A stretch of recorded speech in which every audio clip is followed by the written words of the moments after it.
Hello and welcome to Press TV's news analysis with me, Homa Lesgi. In the next 20 minutes or so, we'll be discussing the fate of an embattled leader and the future of a people willing to face a brutal crackdown but continue to protest. Has President Ali Abdullah Saleh lost the support he needs to quell the Yemeni uprising?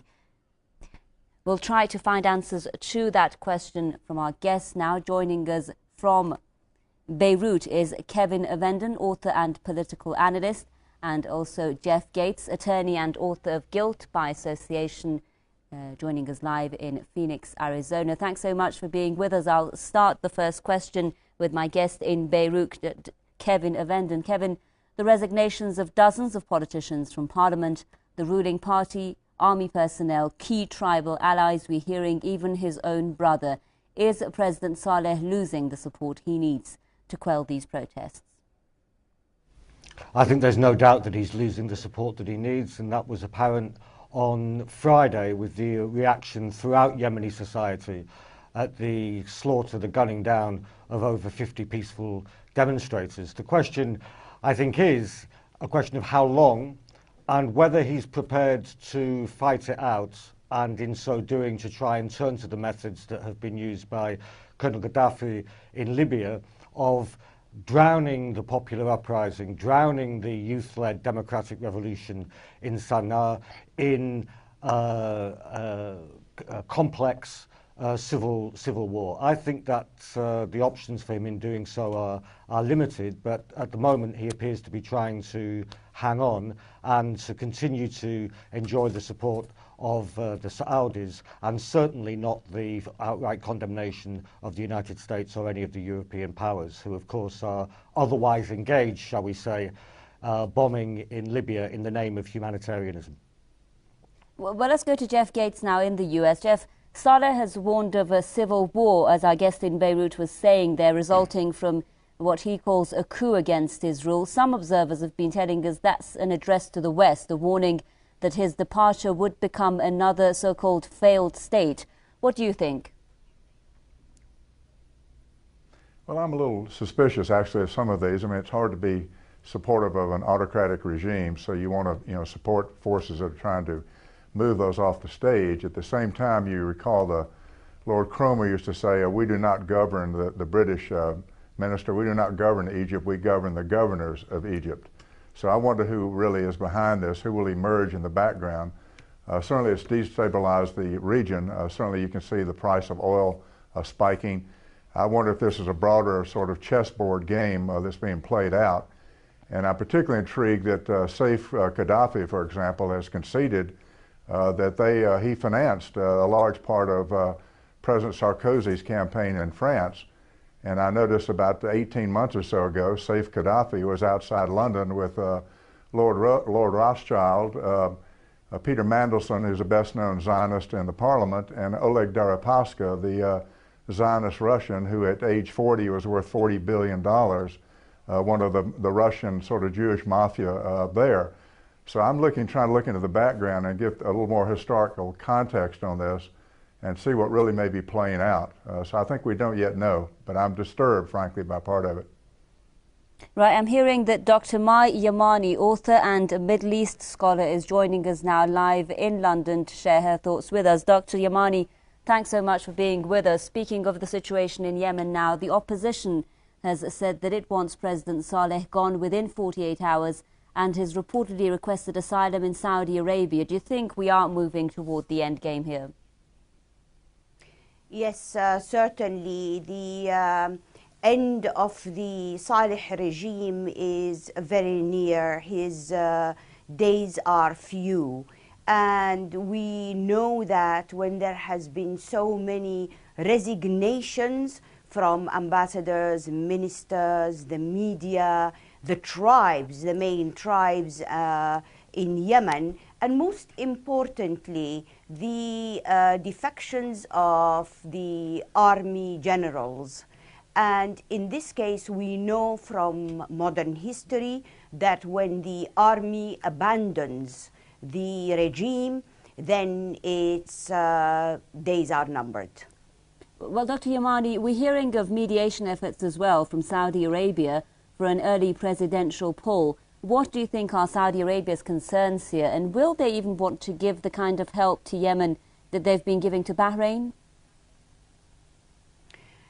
The Saudis have helped Yemen, we know, through even militarily in fighting the Houthis. 2 years ago, we know that the Saudis help Ali Abdullah Saleh's regime financially. We know that the Saudis, the rulers there, did not want to see this democratic revolution in the south of their country for fear that it will spill to their own country.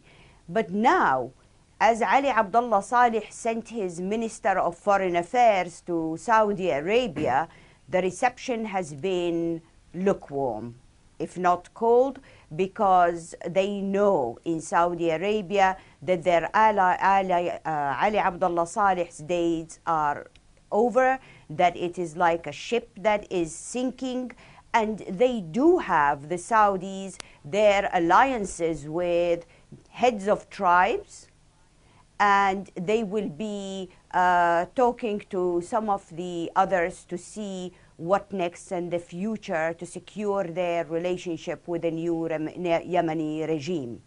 Mr. Avenda, now in Beirut, one analyst was describing Saudi Arabia as the US-equipped country playing the role of policeman in the region. How do you think they're planning to deal with Yemen, considering the case that Dr. Yamani was also telling us now that they also have their own concerns regarding the crisis they're facing at home?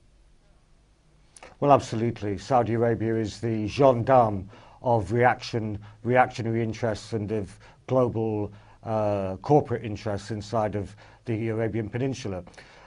How they're going to try and deal with it, I think, is extremely difficult. And what we're seeing playing out over this, as over so much else throughout the entire Arab region, is fractures, divisions, uncertainty in the responses by the traditional regional powers such as Saudi Arabia and their sponsors, the United States, Britain, France, and so on. As Dr. Yamani was saying, I also believe that the response that Ali Abdullah Saleh has had in Riyadh has been, and in Jeddah has been lukewarm. They sense that he's going, but they don't quite know what's going to replace him. They are working flat out, as are the United States and all the other powers, to try and ensure that whatever comes after Ali Abdullah Saleh is congruent with their interests inside of the region. But I'm not at all sure that they can guarantee that possibility. And the reason is that in addition to long-standing political forces inside of Yemen, the tribal leaders, political formations in the north and south of the country, there's a new factor in the situation, which is the youth-led uprising in Sana'a, and people identify with the other revolutionary processes in the region, in Tunisia and in Egypt and elsewhere, and they want something much better than anything that the Saudis or the United States would like to give them.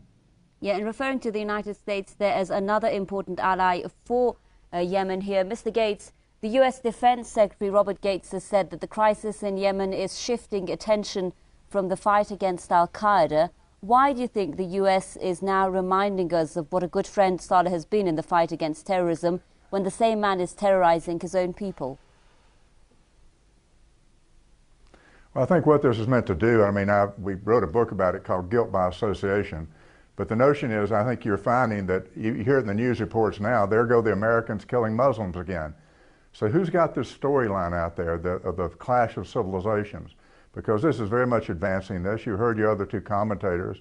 They're suggesting this is an American empire, American imperialism is the implication. And I don't think that's the case. The facts are we long ago lost control of our foreign policy. We were warned about this back in the late 40s when our Joint Chiefs of Staff warned Harry Truman, said, do not recognize this enclave of fanatics, as he called them, in the Eastern Mediterranean, because they, as a legitimate nation state, because they will draw us into serial conflicts. They seek dominance in the region, and they will use our military to seek that dominance. We were drawn into Iraq on absolutely false intelligence. That no-fly zone in Iraq was established by Paul Wolfowitz in the same sort of Zionist enclave that is very happy to see these events unfolding. So I think you got to pull back the curtain. I think you have to put this in historic context for fear that we may take the joy of the moment at throwing off an autocratic ruler and miss the chessboard, miss what's really playing out in the background. And I think if you look at the historic forces at work here, it's not as encouraging as most people would have you believe. Well, right now, Mr. Gates, how critical you think is Yemen's alliance for the United States? Because we know that there is a strong alliance between them, especially in that so-called fight against terrorism. How critical is it for the United States?